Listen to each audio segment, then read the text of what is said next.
প্রথম ধাপের উপজেলা পরিষদ নির্বাচনে প্রচারণায় ব্যস্ত প্রার্থীরা। দর্শক, নির্বাচনী প্রচারণার আরো খবর জানবো। সিলেট থেকে যুক্ত হচ্ছেন সহকর্মী আজহার উদ্দিন শিমুল।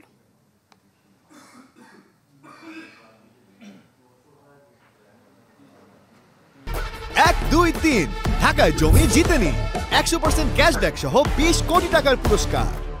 সারেক, আমরা এই মুহূর্তে রয়েছে সিলেটের দক্ষিণ সুরমা উপজেলায়। আপনি জানেন যে সিলেটের ষষ্ঠ উপজেলা পরিষদ নির্বাচনের যে প্রথম ধাপ, সিলেট জেলার 4টা উপজেলা নির্বাচন হবে। তার মধ্যে সিলেটের দক্ষিণ সুরমা উপজেলা, বিশ্বনাথ, গোলাপগঞ্জ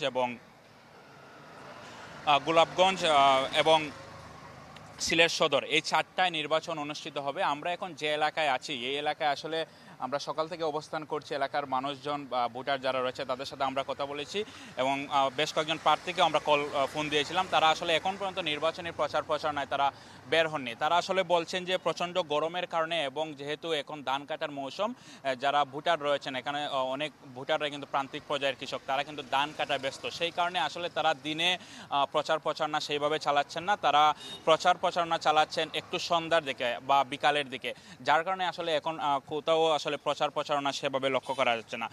সিলেটে এবার যে 4টি উপজেলা নির্বাচন হচ্ছে, এই 4 উপজেলায় মোট 58 জন প্রার্থী কিন্তু নির্বাচন করছেন। তার মধ্যে চেয়ারম্যান পদে লড়ছেন 24 জন, পুরুষ ভাইস চেয়ারম্যান পদে লড়ছেন 24 জন এবং নারী ভাইস চেয়ারম্যান পদে লড়ছেন 10 জন। এই নিয়ে মোট 58 জন এবার নির্বাচনে অংশ নিচ্ছেন।